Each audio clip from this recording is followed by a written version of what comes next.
Broadcasting live. It's America's longest running talk show on computers. It's Computer America, bringing you the biggest names in technology with guest interviews, new products, and your emails. Listen live at computeramerica.com on any device around the world.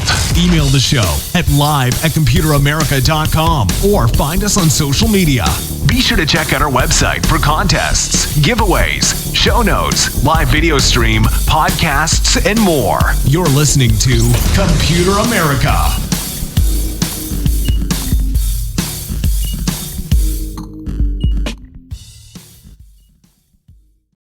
Hello and welcome into the Computer America Show. We are the nation's longest running, nationally syndicated radio talk show on computers and technology. Thank you for joining us. I'm your host, Ben Crossman, and everyone out there, I hope you're having a fantastic day because we have a great show planned for you with none other than Popzara's Nathan Evans. So, of course, as always, check out the show notes if you'd like a link to go check out what they're up to over there. And, hey, we have a full list of different topics to discuss and some more happening with Computer America. I'll probably talk about a little bit later. And overall, hey, it's just going to be a fun show. So, obviously, first things first, computeramerica.com. Check that out for the show notes, links, articles, videos, products, anything and everything that we talk about on today's program you can find over there.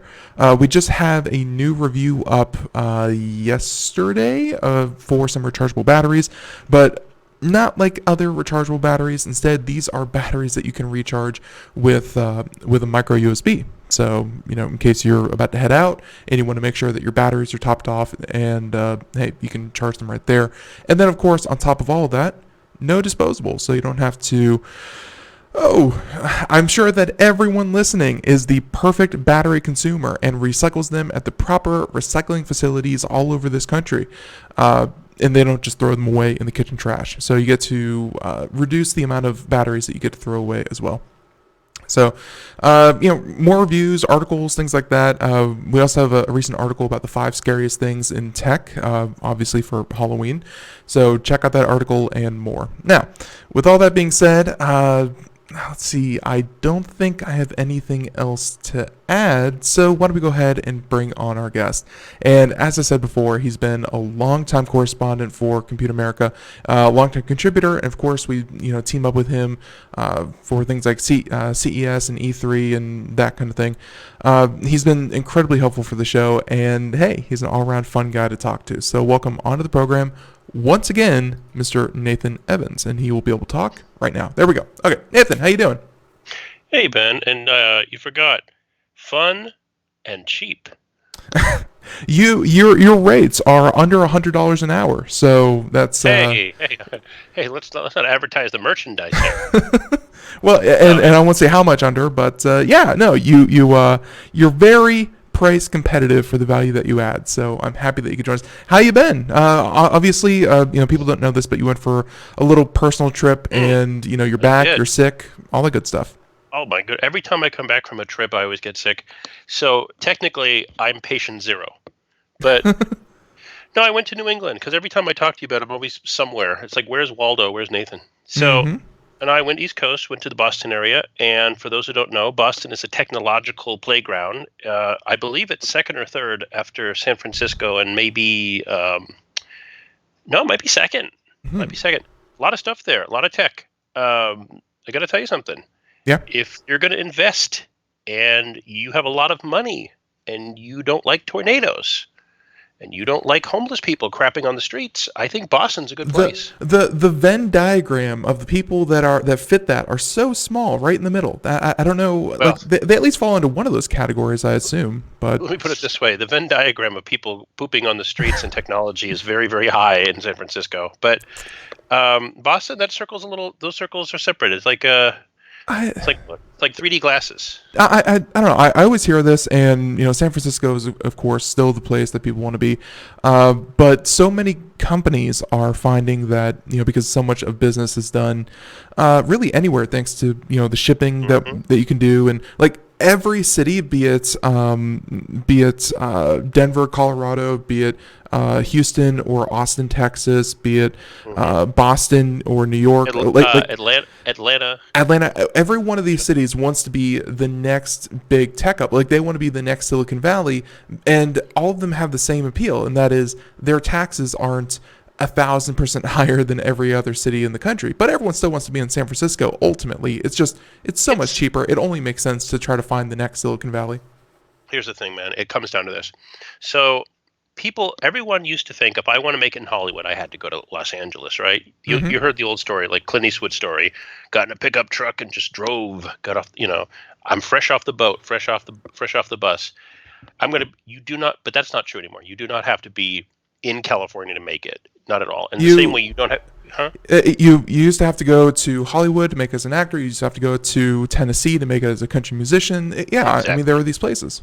There's an old expression that says, you don't need to go to Japan to get sushi. So same with technology. It's pretty. In fact, I live near the Kansas City area, and I live near one of the burgeoning meccas. I live in the birthplace of Google Fiber.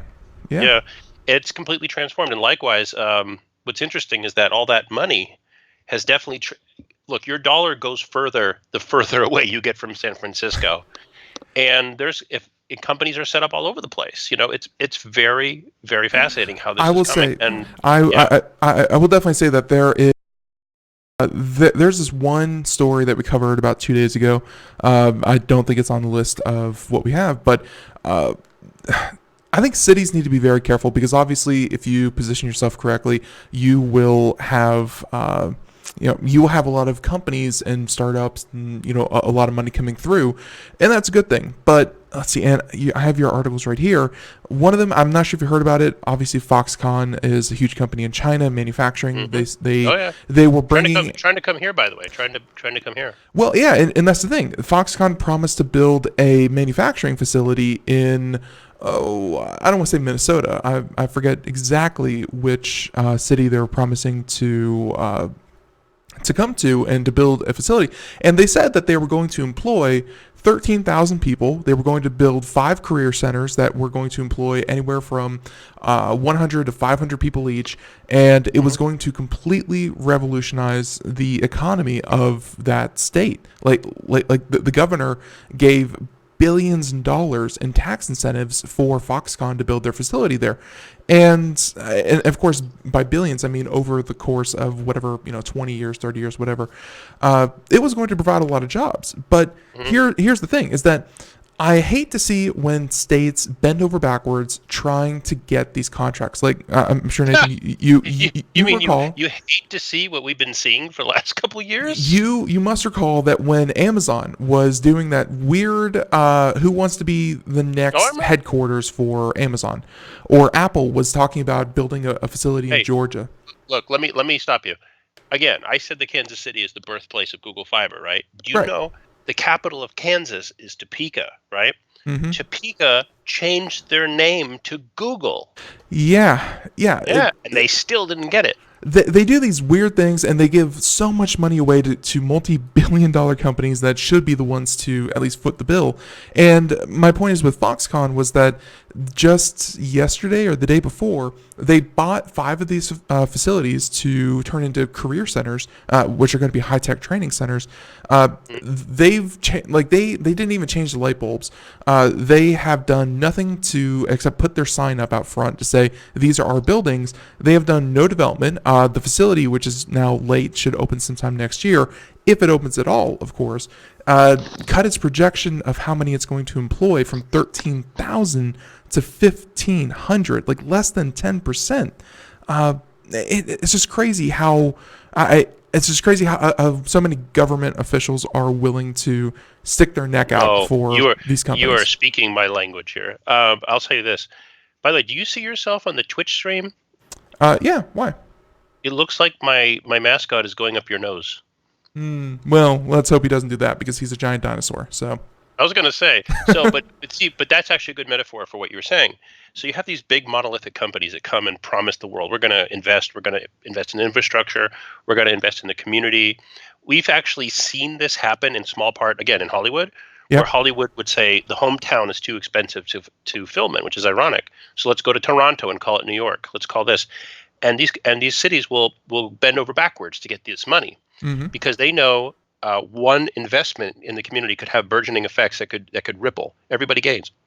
The Right. problem, though, is what you're talking about. Is you're talking about these massive infrastructure investments where they say Foxconn is going to come here, Foxconn is going to build all this, it's going to do this, going to do this. Everyone makes a big deal. Everyone wants to get in. It's like a condominium. Pay up front, and then the investment doesn't quite turn out to be the way it was. And what's even worse, though, right? This is really bad. Go back to Amazon. Mhm. So Amazon was going to build their HQ headquarters, somewhere in New York City, and you have these, I'll just say, less than intelligent politicians who don't understand economics and commerce, Mm-hmm. and who don't understand consolidated tax rates, who don't understand the way taxes work. And Amazon basically said what we all wanted to say: we're not going to deal with this. Goodbye. 10,000 whatever jobs lost. So all that initial investment, all that initial enthusiasm is completely wasted, gone. It's disgusting. But with Amazon, I really, and of course they chose New York to finally do it, which I think was the first choice all along because Yeah, New it was York, a great choice. New York, along with wherever they are in Seattle or whatever Washington, they have, like, New York is just the best place for commerce because there's already so much existing business. You have enough high trained workers in the area. There's really not that much investment, but I think Amazon was throwing the line out there just to see if Yes. there was anyone who's going to say, Amazon, we will give you billions in dollars if you just built it. Like, if they were exactly able right. to You're sweeten exactly the pot, if they were able to sweeten pot, they would have done it. But New York was always the No, choice. Amazon always picked New York. The rest of it was just basically Amazon getting free marketing Yeah. information. Like, okay, just in case, where can we do? Because New York made sense because New York's a hub city. Mhm. People don't know this. New York, New Jersey airports, not LaGuardia, especially New Jersey, they're international stopovers for flights, for package handling. Amazon has been spending, it's one of the stories we're going to talk about, I think. Mhm. Amazon's spending billions trying to improve their distribution systems. And did you know they actually do partner with USPS, DHL? Yeah, Yeah, of course. DHL, they exist, by the way, people. They're still a handover thing. But Amazon doesn't want that. Amazon wants to supersede USPS. They want to be bigger than UPS. They want to be bigger than FedEx. And no one, and God bless, man, FedEx and UPS, they've been doing this for years. I don't think they see it. I don't think they see what Amazon's actually doing. All Amazon has to do at this point is pull that switch, and one of them could be out of business in a year. I can promise you that FedEx at least knows what Amazon is up to because they just cut their contract with them this year, and they said that Amazon alone was about 10% of all FedEx business worldwide. Like, and trust me, just for 10% of a business for the size of for the size of FedEx to just disappear in a snap, they felt that. They felt that very quickly. It could happen. And if you don't think it could happen, then it definitely can happen. And I'll say this. I live in an area of Kansas that's a giant constituency is rural area. And we're one of those hub cities where we have UPS, FedEx, foundations, and warehousing. It's huge. It's one of the biggest employers out in where I'm at. Amazon showed up about 2 years ago, and it was felt immediately. Rates went from $10 an hour at FedEx to 13 to 15. Benefits went from part-time to full-time. I mean, from full-time to part-time. Average hours went from 20 to 25. Amazon comes in, offers everything on day one. FedEx loses employees left and right. They have to compensate by being competitive. Look, I'm a capitalist. You know this. Yeah. I like seeing blood in the water. Blood in the water means I can stay away and not get eaten. And so, but the problem is that as a company, though, Amazon has been laying the groundwork for so much transformational stuff, whether you like it or not. Um, One of the most brilliant things I've ever seen, is them partnering with Best Buy and Kohl's and now Michael's. Like just this morning, like they hate me at Kohl's because I come down there, I return a lot. I've been experimenting with Visa mounts for my desktop, right? And Yep. as you know, you got to get the right one. Of course. Hydraulics and gas. You can't just get a cheap $20 one at Walmart. You need quality stuff. So I took my like third Visa mount down to Kohl's, and they know me by now. Like, oh god damn it, that kid. But I just take the box. I don't pack it or anything. I just take the box, or what I call a box, and I bring it down there. They scan my QR code. They do everything. They do it all. I don't do anything. I don't have to pack. I don't have to ship. I don't have to do anything. They just take it, and I get my money back from Amazon within minutes. That's extraordinary. Yeah. And I got to tell you, that's when it's easier to return an online purchase than it is to go to Walmart.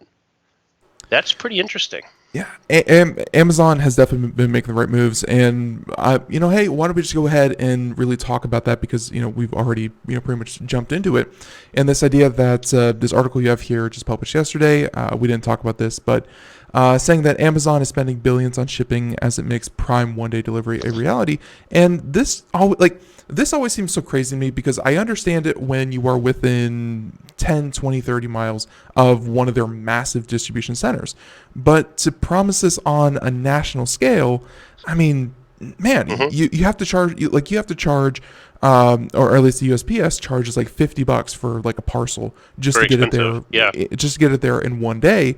And Amazon's trying to do it of course, on select items. So this is just going to be on a lot of items, not all items. But it's impressive. What's funny about Amazon Prime, though, is that can I just give my usual disclaimer? Sure. Amazon abuses the word free, so it just ticks me off whenever I hear Amazon say you get this for free. They gave me an offer. Hey, you get Amazon Music HD for free. Everything for free. It's Amazon no. has been, and by the way, everyone, I just received an update about this. I have Amazon Prime, of course, because I'm an erudite and one of the elite of society. So He likes stuff. yeah, Cheap. but free stuff, of course. I only have to pay for it. So I got an email saying that from Amazon saying you're not utilizing some of your free services, Yeah, and like they're trying to remind you that there's stuff that you're not using. And I guarantee you, a lot of stuff, a lot of people aren't using a lot of stuff that you get with Prime, just because it's value added. But do you really care about it? Can we talk about that? This is Amazon's biggest faux pas, is their design sucks. So they try to. Amazon has basically become iTunes, where it can do everything, but it cannot do any one thing particularly well. So, for example, if you've ever used Spotify versus Apple Music, Spotify is everywhere. It's on everything. You could use a browser to do it. But if you have Apple Music, you're stuck with the apps. You're stuck with iTunes, and especially on Windows, it's an experience that's relative to a colonoscopy. It's not fun, and if you can find it, you're lucky. So what I mean is that's how Amazon is. You go to Amazon on the web, they stuck everything in there. Every service is on the website. It's all there, and it's hard to find. It's not individualized the way other services are. So I got a thing where they sent me the nag, and they say, you're not using this, you're not using this. Oh, I didn't know I could do that. I didn't know I could do that. So they have free tiers. They have unlimited reading and Amazon Music.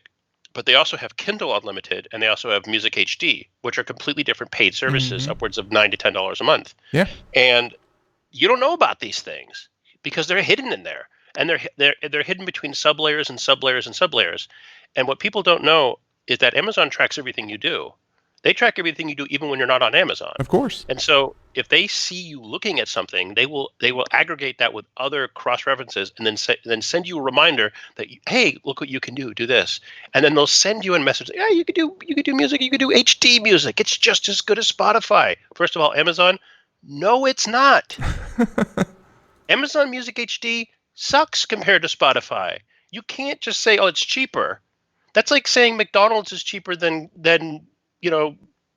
a good burger place. Well, Magic mushroom. and though we did talk about this earlier in the month with one of our other correspondents and talk about Amazon HD, where it's good if you have one of those sound systems that you can really appreciate it. But if you're just looking for something to play on your phone, yeah, Spotify's going to win No, every no, single it's time. not though. See, no, that's not true. That's not true. You don't They think lie Hi-Fi's about it. worth it? No. Hear me out. Hear me out. So, let's say you get Amazon Music HD, right? Right. The first thing they'll tell you when you try to play it is, "We're sorry, this device can't play this. You can't use the software on the system you're probably subscribing it to. In order to get the music, the HD quality music from your system to a high quality system, you have to have a Apple-like series of dongles and different equipment to use it. Like, for example, a good example would be what Amazon does with HDR. For example, Amazon runs Amazon Prime. They record programs in HDR. The industry standard for HDR is HDR10. It's free. There's no licensing fees. Everybody uses it. Amazon has a ton of HDR stuff. Amazon also makes Fire televisions with Toshiba. They also have Fire sticks. Those sticks and those TVs display HDR, HDR Dolby, which is not HDR10. So if you get an Amazon Fire TV with one of their Fire sticks and you get their Amazon Prime service, congratulations, you cannot correctly display Amazon's own content on the Amazon product. It's incompatible.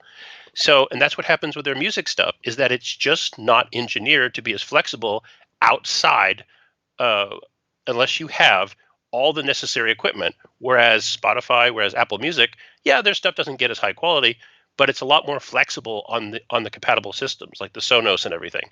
So Amazon has been trying to get the music off the computer and onto devices like Alexa with different types of services, but it's so difficult. It's really not easy. And so most I people who will will. get the service will play it on their PC, which doesn't play it back. So I went through Amazon themselves saying which devices, and you're right. There are a lot of caveats here. Obviously, they have some of the later Fire TVs, Fire tablets. They support HD audio because it's their own products. But when it comes to iPhones, iPads, they can support HD. Not the best of the best, but HD, what they consider HD. And then anything beyond that for even a mobile device, including Android and iOS, you have to get a digital to analog converter. And that's what, and of course, put that between your phone and your speakers. And that's what you can play That the high. sounds like a lot of fun, doesn't it? Just like a lot of. But It's something. It's something. well, here's the thing. Yeah. Here's the thing. Netflix allows you to get Netflix, and it offers you a 4K tier, right? Right. If you're watching Netflix on your PC or Mac, don't get that because you can't display it. PCs and Macs, for the most part, do not display 4K. You can do it. It's a you know what to do. It starts with a B, ends with an itch. It is that hard to get 4K on your PC. If you have a capable player on your television, that's a lot easier to do. But as far as on your computer, even though your computer is really powerful, because of bad programming, it probably won't work. So you are literally flushing your money down the toilet. Don't do that. Contact me. I'll give you my Venmo. Give it to me instead. I will put it to use.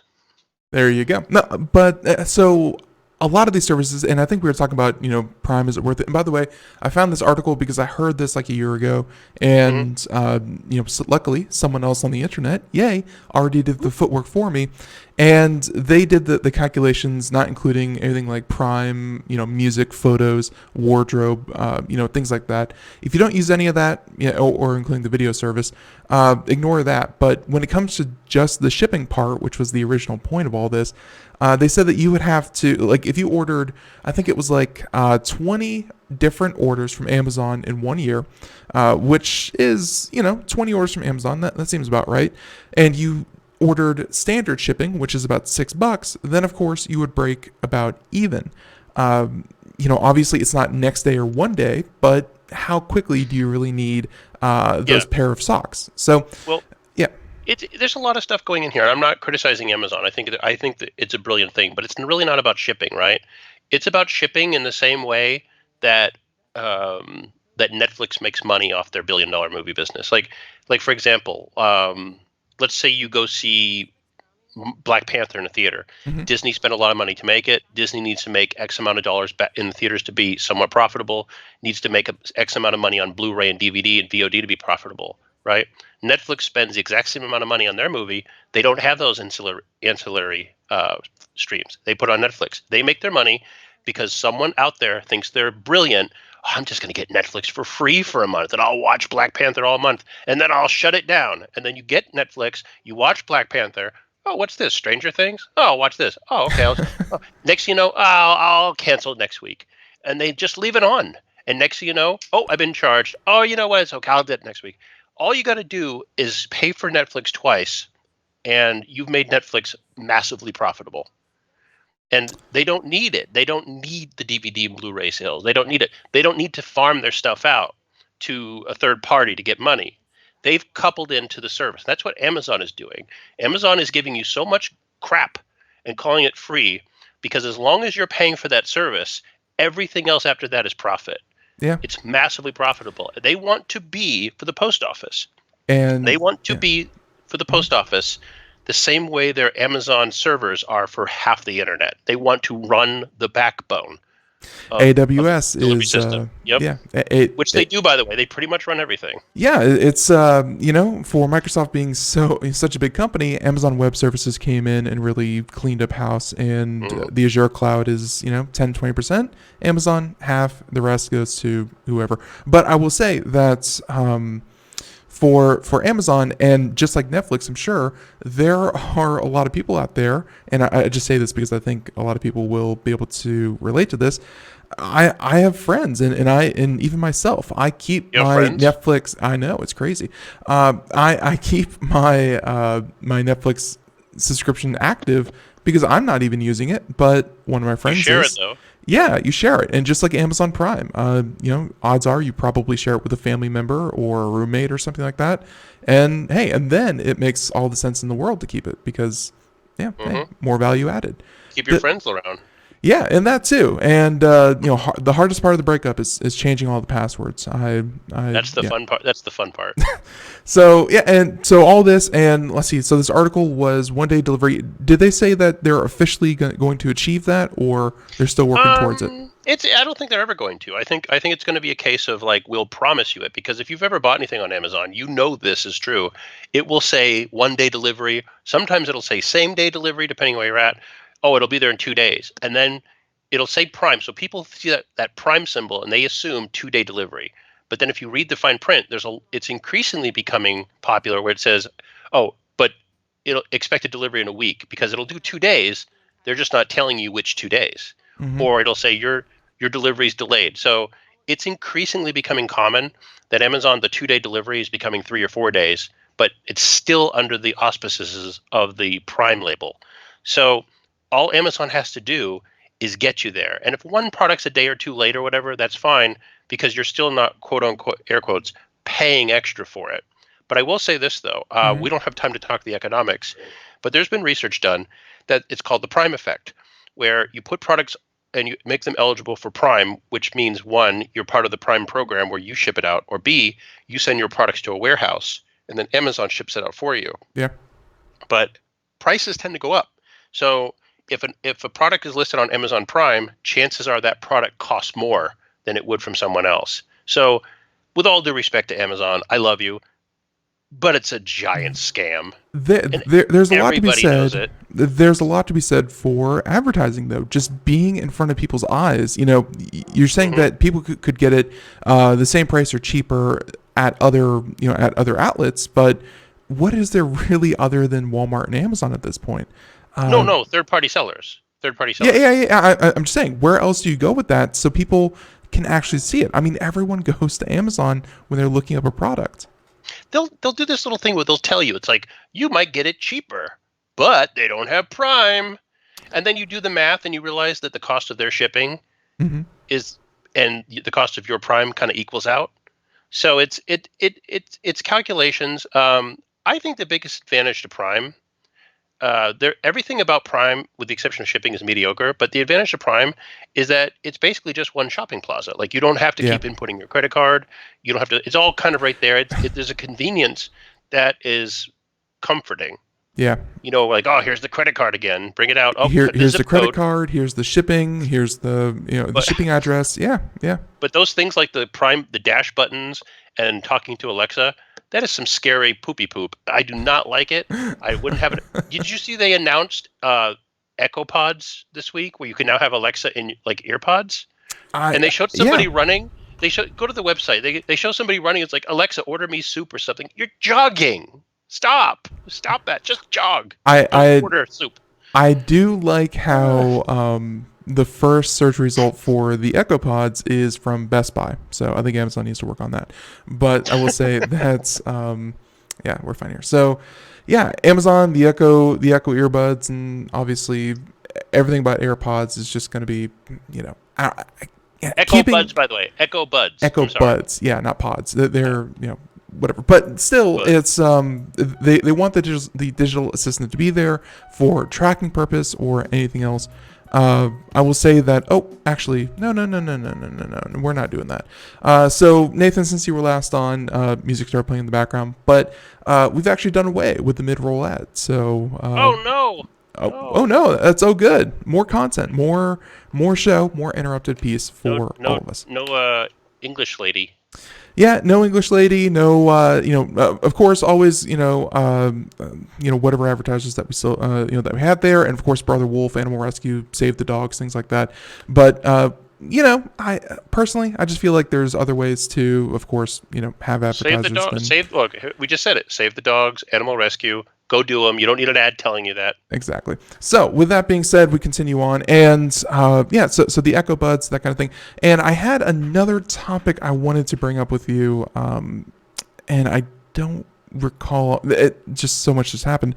Man, I totally forgot what I wanted to bring up. I'm sure it'll come to me a little bit later. You'll remember as soon as you hang up. Probably. But so Amazon, they're working on it. And, I remember. Tesla. Yeah, no segue whatsoever. If nothing else, this is just things making money, I guess, would be the best segue I can have. But Tesla just had a really good quarter, and their stock shot back up like 20%. I don't get it. I don't understand the stock market. Hey, they were happy that instead of losing money, they actually made a little bit of money. Just don't. You know what? I wouldn't mind so much if Elon Musk just went away. Yeah. I don't like him. I think he's bad for the tech industry. I think he's a shyster who lies and exaggerates, and he doesn't really have anything to show for it. And the Tesla lineup has just been unmitigated disaster. And I don't know. I just don't know the stock market. I don't know what these people do anymore. I don't know if it's reality. I read their earnings report, and I said to myself, what the heck? How is it? Because they're going to start selling them in China. Is that right? Well, no. So the big thing with China was that I'm sure that you heard of their battery plants that they're going to be building, which are going to build batteries not just for the Tesla cars, but for anyone who wants lithium-ion batteries. And their plant in China actually opened up, or is going to open up here soon, faster than the one in the U.S. and is actually ahead of schedule. So that was a big thing. And battery, like, despite electric cars and all that stuff, you have to admit batteries are one hot market. Like, if you can build them, I think the batteries are more important than the cars. Of course. And of course that goes into all their other little branches of the Tesla arm, but still their batteries alone, I think, are enough to prop up the entire thing. Did you see what happened in California with the rolling blackouts, because they're back? And by the way, research blackouts in California. What a scam. So people spent all this money because in California they mandate a lot of solar panels. So it turns out, shocking, when the blackouts come, the solar panels don't work. People are like, what the hell? I invested in all these solar panels. Well, because solar panels don't make electricity. They're a recharge unit. And that problem is not a problem if you have batteries. The batteries keep the lights on, not the solar panels. Yeah, you cannot get a continuous flow of electricity because it varies so much. Your house will either blow up or short out. Like, you need a constant stream of voltage from another source, which would be a battery. Like, and I can't imagine. Well, I can't imagine that some people would just have one or two solar panels just to feed back into the grid, but if you want to be able to power your home, yes, you need a battery of some sort to hold that. Mm-hmm. Yeah, you do. And that makes a lot of sense. And frankly, I'm okay with that idea. And Tesla was on the forefront of that. I just remember the rollout was shaky. I like the The idea of Powerwall? people having, a battery. Well, those giant batteries. Yeah, the I love the Powerwall. idea of, is that what it's called? Having a battery in your garage the same way you have like a generator. Mm-hmm. You have these things. And I think a smart thing would be some symbiotic relationship between that with solar panels, battery, and electricity, where you can ease off the grid at certain peak hours to reduce strain. Because That was their selling point, yeah. when I lived in California, there was a lot of talk about the blackouts, and then right after I left, it turns out that when California first had their blackouts in the early 2000s, some sort of Enron inspired deal where they were artificially creating shortages to short people, and the governor Gray Davis at the time was advocating for this, which when the scandal came out, Ben, I don't know if you remember this, it led to him being recalled, and he was replaced with Arnold Schwarzenegger. And everything ran fine until recently, and it turns out the same players are back. And shocking, we have power outages again, and that's something's going on, and there has to be a solution coming up. Yeah, absolutely. We don't know. And really, the solution is, I don't know, Not Elon Musk. Better utilities. I mean, these giant power grids, like even beyond a power wall, Tesla and Elon Musk, they have been working with municipalities to actually build giant battery cells for entire cities. It's something that's coming. It's not here now, but I did want to get your initial reaction from Tesla because I'm greedy, because I think it's funny when you speak about them. So I just look. All I know is that when I think of Tesla, I have to think of this very progressive, interesting technological company. That spirit seems to be like the old General Electric. Like there's a spirit of Tesla. There's a spirit of the old, Edison Tesla dynamic, right? Yeah. And then I see this carnival barker who's out there embarrassing himself, and here's a man who doesn't quite understand anything he's talking about, who wants to be a rock star, but he's really like a mediocre nerd. And every time, and you could tell. I mean, he's pretty smart. You have to admit, he's very smart. Like he does the research. He's in there. I think he knew where to invest his money. Like everything with SpaceX, he from everything I've heard and the biography that I read about it, he actually gets in there and he does a lot of the research himself. And then if he doesn't understand something, he goes to the experts. He's very in your face, and he's very forward with his projections. Like I remember 4 or 5 years ago, he said that by the end of 2019, all of Tesla cars are going to be self-driving. He's very ambitious with his predictions, but he is a smart guy. His sales tactics, you can disagree with that. He is smart. Not his sales tactics. I think there's actually a net negative, and I'll tell you why. Because I don't think he understands the science as much. I think he surrounds himself with people, and this is common within interlopers, within business models. They surround themselves, they absorb the knowledge of other people, and then they project that as an air of confidence. You didn't see this with people like Steve Jobs. You didn't see this with people like I can't believe I'm saying this. You didn't see this with Mark Zuckerberg. God damn. See, that's how much I dislike Tesla, that it's making me defend Zuckerberg. But you didn't see this with Gates. You didn't see this even with who's the guy who made HP. These are people who invented the means. What Tesla does, Tesla absorbs. And as far as like predictions, everybody's using those same predictions. Basically, I talk about this a lot, right? But you get someone like Warren Buffett. Warren Buffett is a genius. Warren Buffett is the model for this sort of thing. Warren Buffett is a guy who understands the markets not as they are. It's like the Wayne Gretzky approach. He doesn't understand the markets now. He understands where the markets are going to be in 5 years. Tesla, sorry. Musk. Yeah. Sorry, Musk. Yeah. Good old Muskie. I think what he does, he does what a lot of these new age Silicon Valley people do. They design, they're built around like a third generation cult of personality, modeled in the vein that Steve Jobs. I call this, look, Buffett said first come the innovators, then come the imitators, then come the idiots. I think Musk qualifies as second. I think he's an imitator, and let me explain. Back in the early 2000s, one of my favorite rock groups, probably my favorite, U2 came back. U2 is very popular. After U2 comes out, there's a billion YouTube imitators. And then about 5 or 6 years, we have horrible U2 imitators. I think that's what Musk is. Musk is second generation, PayPal money, SpaceX. Not only just him doing it, Richard Branson was doing that crap 20 years ago. Everything that Musk is talking about, Richard Branson was talking about in the 80s. And you know what? Branson flew a friggin' balloon around the world. Okay? You're not a real badass entrepreneur until you fly a balloon. I think we've all seen the photo of him jet skiing with with the model and all that good stuff. I completely see that. Musk is supermodels. It is making the same predictions. I'll grant you, he's not a dumb guy. He's smarter than me. But two reasons to dislike him. One, he's just execrable. His personality. He's just everything he does online is bad. He's like Donald Trump of Silicon Valley. He should not be on social media. And second of all, he's the worst voice actor that has ever appeared on The Simpsons. I can't get over that. The Simpsons is still going. That's the real news story here. The Simpsons is still going. Did you see the ratings? They had the biggest ratings they've probably almost ever had last week. Really? That show's back. Yeah, that show's huge. Like, what happened? And here I thought TV subscriptions were down overall, but hey, what do I know? Let me one last thing to say. Sorry to interrupt you. So we'll talk about it later, but Disney Plus is coming, and I noticed that Disney is finally embracing the Simpsons connection. Like, all the advertising has the Simpsons on it now, because if you get PSA, by the way, if you get Disney Plus, you get all of the Simpsons included. 600 episodes, 666 episodes, by the way.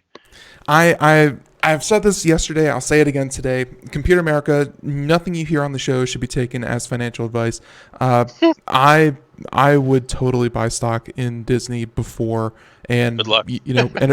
and before and the month after Disney Plus is released, because the numbers for that are going to be insane. I'll tell you this right now. You heard about Verizon, right? They're going to give you a year for free. I would also invest in Netflix. If you gave me your money and said, I won't hold you responsible for what you're about to do, then I would do about 60-40 in Disney and Netflix. I think Netflix is going to have a huge windfall from Disney Plus. I think it's going to be enormous, and I think Disney Plus is going to be enormous. With so many different streaming services, and we talk about this all the time, where between Netflix, Hulu, Disney Plus, and a lot of the others, Amazon Prime Video, things like that. Like, I feel like people are going to only sign up for like two, like, unfortunately for YouTube TV or whatever they call it nowadays, and unfortunately for Hulu, and I think of course HBO has one, and all these others. I think two is about the max. HBO has two. Yeah, HBO has HBO Go and HBO Max. Yeah, and I think people are only going to like have the presence of mind to deal with only like two of them. So Disney and Netflix. Netflix was the first. Netflix qualifies as the innovator on the Buffett scale, right? And they were very smart. They saw this coming. Like, that's what I'm saying. It's called Wayne. You've heard of the Wayne Gretzky approach, right? Don't aim for where the puck is, aim for where it's going to be. Yeah. Netflix knew this years ago that there was going to be a glut, and they pretty much stopped renewing a lot of their contracts, and they pretty much invested all their money, billions, into original content. If you want to watch Stranger Things, if you want to watch Ghost in the Shell, you want to watch this stuff, you have to have Netflix. Whereas Hulu concentrated mostly on network television syndication, whereas Amazon, I don't know what the hell Amazon was doing. Amazon qualifies as a 3. They don't know what they're doing. They just threw money left and right. Every once in a while they get a good thing, but if you look at Amazon, there is no rhyme or reason there. It is the Wild West. There's some interesting stuff. There's some good stuff. It's confusing. I don't know. It's there. Disney doesn't have to do any of it. Disney, you've seen their stuff. It's in the theaters. It's on television. There's going to be original stuff, but generally speaking, they don't have to pay anyone licensing fees for Black Panther, Marvel, or Star Wars, or any of the new Fox stuff or anything. They already have it. Their investment's done. This is pure gravy. Yeah. Disney Plus is complete profit for them from day one. Yeah. It's pretty interesting. And I will say, and by the way, just to break up the conversation before we move on to our next topic, because I spent, like 5 hours on it last night. I want people to give me my gosh darn kudos. So obviously, Computer America went through a little refresh. It looks a bit different. I like it. Hopefully it looks everyone, pretty good. yeah, thank you. Hopefully everyone out there likes it. And so obviously, go read this article, Scariest Technologies Top 5 Halloween Special. But the free software page, because people love free, and I realized I needed more free stuff on the show. So I made this list of everything that is free from other people. So, it's browser. Yeah, it's everything from browsers to image manipulators to 3D modeling to video editing, audio editing, simulation streaming, streaming codecs, network VPNs. Where's your document page? Where's your Office Suites? There we go. Yeah, there's Office Suites, there's virtual machines, there's code editors, there's game engines, miscellaneous research academics. You got to put Windows Office because there's a free version of Office there. Is there? Yeah, and there's Pages. Because Apple, I'm just kidding. I'm sorry, I can't say it with a straight face. Yeah. So everyone out there, go check out the free software if you're looking for something. I mean, there are things that when I was making the list, I was actually pretty impressed about some of the stuff that I didn't even know about. So yeah, it's pretty good. Do you have Audacity? Is Audacity on here? Yes. That's in Audio Editors, which is somewhere up. Yeah, Audio Editing, Audacity, MuseScore, Reaper. Yeah, pretty good. Yeah, it's a pretty big list. I was going to say, I was always waiting to see who would take the place of Two Cows, and here you are. I don't even know what Two Cows is, so there you go. Oh, Ben, you were a computer guy. Look, I'm not going to tell you anything, but it's TUCOWS. It doesn't exist anymore, but it did, and at one time it was pretty cool. I will have to do some research on that. So everyone go off and give me my kudos. I like it. Kudos. Thank you. I like it. Thank you. So let's see. So looking at some of the other topics that you have here that you sent in, anything, because, hey, this show is flying by. Which one of these next topics really, grabbed your attention? Well, first of all, I want to say you have a review for Impossible Burger on your front page. Yes. You are the only tech thing I know has a review for Impossible Burger right now. So let's see. I think we can kill a bunch of these in 1 minute. So I'm kind of surprised to see so many big name games get delayed. A lot, not just one. Like Ubisoft. Usually you see one or two. Ubisoft. Yeah, pretty much everything Ubisoft is coming out has been delayed. That includes, of course, Tom Clancy stuff. It has new Watch Dogs, Gods and Monsters, which is a game I was looking forward to. Look like Zelda, Rainbow Six, all delayed. Sony delaying their biggest one, by the way. Last of Us 2 delayed. So and sorry to cut in over here real quick, but I actually I actually covered this, and wow, for some reason that's not opening. Anyways, I actually covered this yesterday, and I wanted to, I talked about it with myself, but the justification, and I want your reaction to the justification, because I found it to be completely bull honky, although he did fix it a little bit in his words, so I reacted maybe too quickly.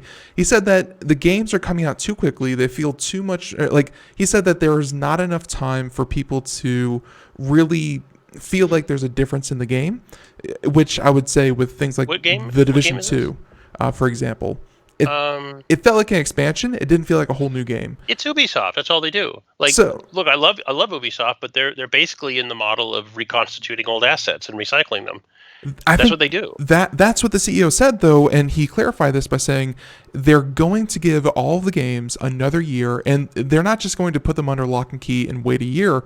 They're going to further develop the systems within the game so that they actually feel like a new game. No. That's complete BS. You think? And everyone knows it.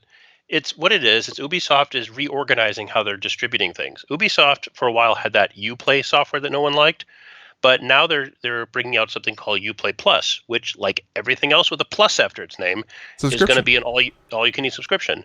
So a lot of these games aren't designed for that. A lot of these games are designed for loot boxes and DLC. You start playing an Ubisoft game now, like Division, every 10 seconds it's going to ask you to buy something. Yeah. Well, as we saw with Apple Arcade, there's room for two models, and you can't have an all-you-can-eat with in-app purchases all the time. People are not going to accept it. So the games are going to have to be restructured. And don't forget, there's laws coming out in different states and probably a federal law where they're going to try to outlaw loot boxes for kids. So they're getting these. Just because something looks and sounds and is gambling doesn't mean you have to legislate it like it's gambling. Look, I don't think there should be any legislation, but I'm more libertarian on that. But I'll tell you this. These people are smart. Ubisoft is smart. They're one of the largest publishers in the world. They know what they're doing. They typically make good stuff. They may make intrusive gambling games, but they make good intrusive gambling games. And trust me, if you've ever been on the App Store, they ain't all good. Ubisoft does a better job. So they are basically taking a year off. They're probably going to extract a lot of this crap that they hard baked into it to get it ready for Uplay Plus, and that's fine though, because look what happens when a company doesn't do that. You have EA, who pumps out garbage, unfinished, glitchy, broken junk like Star Wars or Battlefront. I'm sorry. Or If you NBA think 2K. Yeah, exactly. Like all this stuff. If you think this stuff is good, then again, send me your Venmo and I will request some money from you, because you're getting ripped off. You're like Kevin Bacon in Animal House. To kind of mix Terrible. another one of these stories with this one, the new Modern Warfare just released today. Just came out today. Yeah, it just came out today, and I think that they said they will not be doing in-app purchases, microtransactions, things like that, but there will be kind of like a battle pass kind of thing where you pay $70 and you get a bunch of content. Games as a service, yeah. Yes. Which, by the way, Ubisoft has profited better than anybody.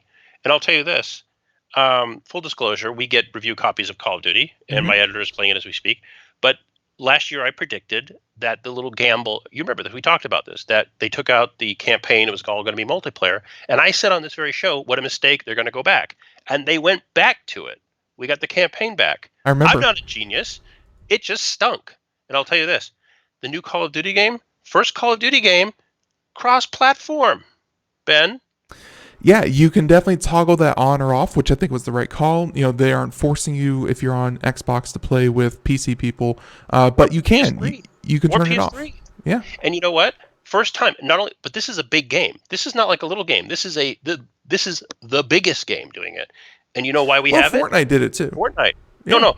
Fortnite did it first. Yeah. Fortnite did it first. But that's a no risk, no nothing, no franchise game that built its reputation. Call of Duty is the biggest game ever. Biggest game franchise, best selling. Yeah, Yep. of all time. And I'll tell you, and for them to do this, for them to be able to leverage cross-platform play, shows the power of third parties. You know, and that's pretty good. I think it's the greatest thing the series has ever done. I haven't even played the game yet, but they put the campaign back. It's cross-platform. Look, our mutual friend Corey and I complain about this a lot. People talk about, the Call of Duty game is this. It's well made. They're all good. You may not like them, but they're made very, very well. Like, whereas a game like Battlefield 5, which was assembled from broken parts and a lack of effort, smelled like shame. What a broken game. Just disgusting. You get Call of Duty, you don't get that. The game's pretty solid. It's always pretty solid. It's almost never glitchy. I look forward to your reviewers, because some of the initial reactions, and sorry to cut in here, but some of the initial reactions that I've seen said that this iteration of Modern Warfare actually pulled a lot from Battlefield. So if you don't think Battlefield, and I know that you meant that from like a polish or like a technical standpoint, this iteration feels a lot like Battlefield in that's fine. gameplay. No, if they copy there's good parts of Battlefield. I played them all, but to get to the good parts, you have to navigate through the crap. You need to navigate through the glitchy, the fact the game shipped, it wasn't even finished. Like if you bought Battlefield, it wasn't there. You had to download it months later when they finished it. The graphic, go look at a tech demo of the finished Battlefield 5 on game consoles versus PC. Warping, glitching, Gaussian shading out of the blue. Just the game was ugly, and they bragged about how good it looked. That's because there's a lack of care. The Call of Duty, this is a Fortune franchise. They will do their best. I haven't played the new game. It could be garbage, but based on past experience, they've never been garbage. And so I'm curious to see how it works myself. But I don't care about that, Ben. All I care about is they put the campaign back. I don't play multiplayer. I get my butt kicked. I know my limits. See, but I'm the opposite. If the multiplayer has to be good, like I get that the campaign is there, and as always, I'm one of the millions of people that just say the campaign doesn't matter. The You're multiplayer missing is. out. You are missing out. Some of the campaigns I have played, and some of them have been good. But if the multiplayer sucks, then there is no point for me for Call of Duty. The multiplayer. Look, you go to a buffet. You go get the teriyaki chicken. You go get the beef with broccoli. Okay, I want something else. Oh, there's the dessert. That's the multiplayer. It's the dessert. Yeah, No, it no, no, is. no, no, no, no. Yeah, The it the is. the Szechuan chicken is the multiplayer. It is the main course. It is the only thing worth getting. You know what? Uh, yeah. We could transpose this argument onto Indian food, and we'd be talking about masala. It'd be a totally different argument. But I'll tell you this: the fact is, the fact is, it seems like you buy the game, whether you like the campaign or not, you get your money's worth, Right. and that's cool. But the campaign needs to be there because you need this explosive entertainment. You understand? Like it's like It, Star Wars. You want it's to like a share Michael this Bay. emotional Yeah. Yeah. It's like a Michael absolutely, and Bay it's film. big, dumb fun. And they get and the more modern and more crazy they got, the more fun they got. So So I like it. let's transition real quick because this show's been a lot of kind of entertainment and it, One phrase I got to tell you, your audience will know this, but let me repeat this. This is from the master, the Steven Spielberg of video games, Shigeru Miyamoto. He very, very famously said, because Nintendo was known for delaying games for years, right? mhm. You've heard this quote. He says, "A delayed game is eventually good, but a rushed game is forever bad." It's kind of not true now. I mean, with updates, but generally speaking, Miyamoto is right. It's when I heard Doom Eternal, which was my most anticipated game, was delayed. Yeah, I was mad. Yeah, I threw my monitor. Yeah, I kicked a cat. No But wonder you need a new monitor stand with hydraulics. It was hey, shock it all comes absorbers. together. It was calling shock the absorbers. calling the ASPCA. Hold on. No, but the fact is, um, I hope it's better for it, right? Mm-hmm. Like because I can wait 6 months. I have other things to do in my life, believe it or not. But when I play it, I hope it's good because the first Doom, Doom 2016 was my favorite game of the year. It was a lot of people's, Mm-hmm. and I'm excited about it. I hope it works. Right. So So I wanted to get this last one in here just because we talked a lot about the financials and entertainment and things like that, and some self promotion there shamelessly. I wanted to get this story in, and this has to do with a press release from Sprint. And this seemed a bit more technical, and it seemed like a good way to kind of cap off the day. What is this that all of AT&T, Sprint, T-Mobile, Verizon, that's the major four carriers, how are they going to transform messaging?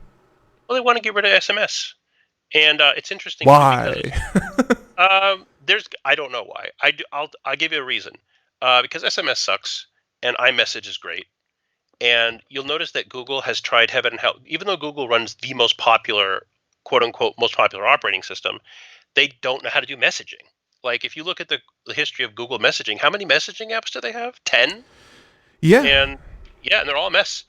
And Android Messenger on Android is so they poor and bad that they're people will doing download yeah, third-party apps. they're doing the Monty Python strategy, which is I built the Yes. greatest castle in the swamp, and then it fell over. I Yeah. built the next castle, it fell over. I built another castle, it burnt down, fell to the ground, fell over, sank into the swamp.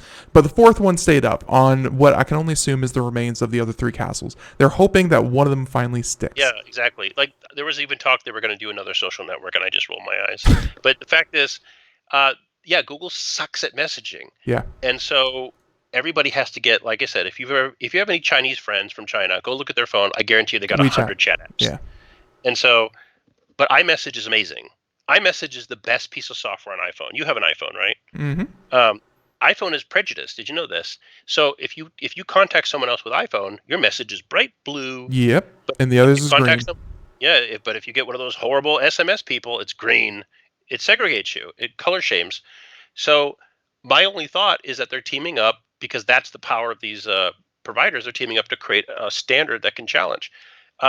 Windows 10, for example, has new software that lets you do text messaging on your Windows 10, Yeah. a la Mac and thing. It doesn't work with iPhone.